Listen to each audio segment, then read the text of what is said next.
హయాంలోనే దివ్యాంగుల సంక్షేమం వెల్లివిరుస్తుందని మున్సిపల్ మాజీ చైర్మన్ చుండ్రు శ్రీ వరప్రకాష్ పేర్కొన్నారు. అంతర్జాతీయ వికలాంగుల దినోత్సవాన్ని పురస్కరించుకుని మంగళవారం మండపేట పట్టణంలో వికలాంగుల హక్కుల పోరాట సమితి ఆధ్వర్యంలో ఘనంగా నిర్వహించారు. ధర్మగుండం చెరువు వెనుక ఉన్న కాలనీలోని దివ్యాంగుల భవనం వద్ద నిర్వహించిన కార్యక్రమంలో వరప్రకాష్, బీజేపీ జిల్లా ఉపాధ్యక్షుడు కోన సత్యనారాయణ, ఎంఆర్పీఎస్ రాష్ట్ర కార్యదర్శి ధూళి జయరాజులు ముఖ్య అతిథులుగా పాల్గొన్నారు. ఈ సందర్భంగా పలు సేవా కార్యక్రమాలు, ఆటల పోటీలు నిర్వహించారు.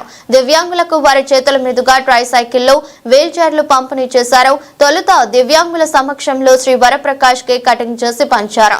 జయరాజు మాదిగా మాట్లాడుతూ రాష్ట్రంలోని ఎక్కడా లేని విధంగా మండపేటలో వికలాంగులకు భవనాన్ని కట్టించి ఇచ్చిన చరిత్ర ఎమ్మెల్యే వేగుళ్ల జోగేశ్వరరావు, మాజీ మున్సిపల్ చైర్మన్ చుండ్రు శ్రీ వరప్రకాష్ లకే దక్కుతుందన్నారు.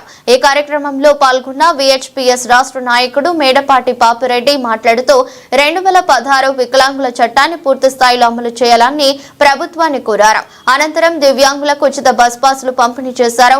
ఈ కార్యక్రమంలో మల్లెపూడి గణేష్, గుండు తాతరాజు, చెక్క రాంబాబు, కురసాల సత్యనారాయణ, మేడిశెట్టి రాంబాబు, అనసూరి విజయ్, కురుపూడి శ్రీను, బొజ్జ రామకృష్ణ, కాళిదాసు వెంకటలక్ష్మి, శనగల భవానీ, ధూళి ప్రవీణ్, పూలపల్లి రాజా, మొరంపూడి సూరిబాబు తదితరులు పాల్గొన్నారు. మంగళవారం ఎన్టీఆర్ నాయకులు అలాగే మరి ప్రజా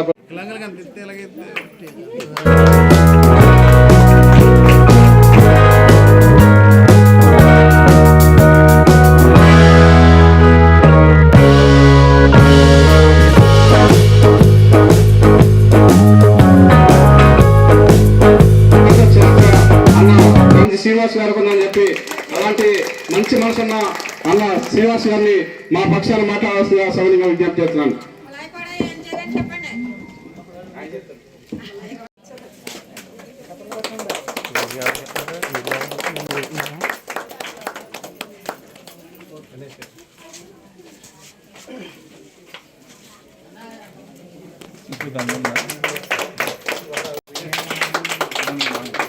యాక్చువల్గా నేను కూడా ఉండకూడదండి, బయలుదేరి వెళ్తాను.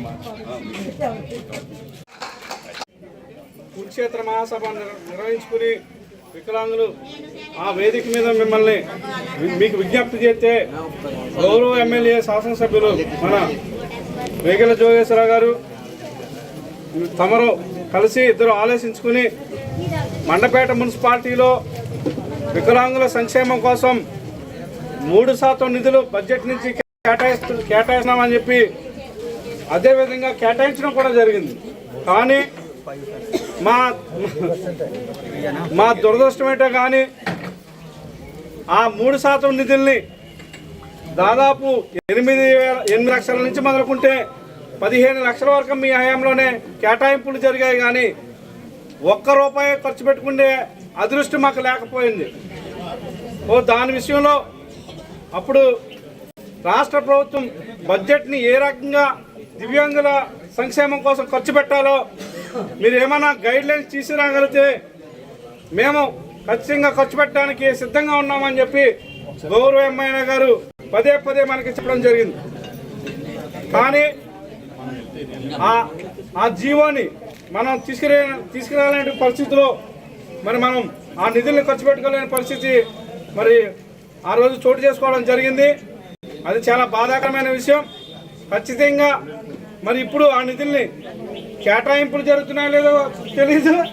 అలాగే ఒకవేళ జరిగితే కనుక ఖచ్చితంగా ఖర్చు పెట్టించే బాధ్యత మరి మీ మీదే ఆధారపడి ఉన్నదని చెప్పి ఎందుకంటున్నామంటే ఈ రాష్ట్ర ప్రభుత్వం కూటమి ప్రభుత్వమే రాష్ట్రంలో ప్రభుత్వాన్ని మరి నడపడం జరుగుతుంది. కాబట్టి కూటమి ప్రభుత్వం గౌరవ ముఖ్యమంత్రి ఒకేసారి 6,000 రూపాయలు చేసిన చరిత్ర గౌరవ ముఖ్యమంత్రి నారా చంద్రబాబు నాయుడు గారికే ఉందని చెప్పి అంటే ఖచ్చితంగా వికలాంగుల పక్షాన మరి గ్రామంతో ఉన్నటువంటి ముఖ్యమంత్రి ఎవరైనా ఉన్నారంటే ఖచ్చితంగా గౌరవ చంద్రబాబు నాయుడు గారు అని చెప్పి మరి ఆ పరిస్థితిలో మనం ఉన్నాం. కాబట్టి ఖచ్చితంగా మరి మన స్థానిక శాసనసభ్యులు గౌరవనీయులు పెద్దలు ఆయన కూడా మరి ఎంతో ప్రేమతోటి ఈ రాష్ట్రంలోనే ఎక్కడా లేని విధంగా దివ్యాంగులకు ఒక భవనం కావాలని కోరినప్పుడు ఖచ్చితంగా ఎక్కడైతే మీకు మెక్పా భవనాలు వాడిని ఏవైతే ఉన్నాయో మంచి భవనాన్ని మీరు సెలెక్ట్ చేసుకోండి, నేను ఇస్తానని చెప్పి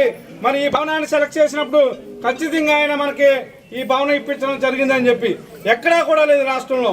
మరి అలాంటి ఘనత మరి ఈ మన స్థానికంగా శాసనసభ్యులు వేగల జోగేశ్వర గారికి ఉందని చెప్పి మేము సమయంగా విజ్ఞప్తి చేస్తూ మరి ఆయన ఇవ్వడమే కాకుండా తర్వాత వచ్చినటువంటి మరి ఏదైతే వైసీపీ ప్రభుత్వం ఉందో సచివాలయం పేరుతో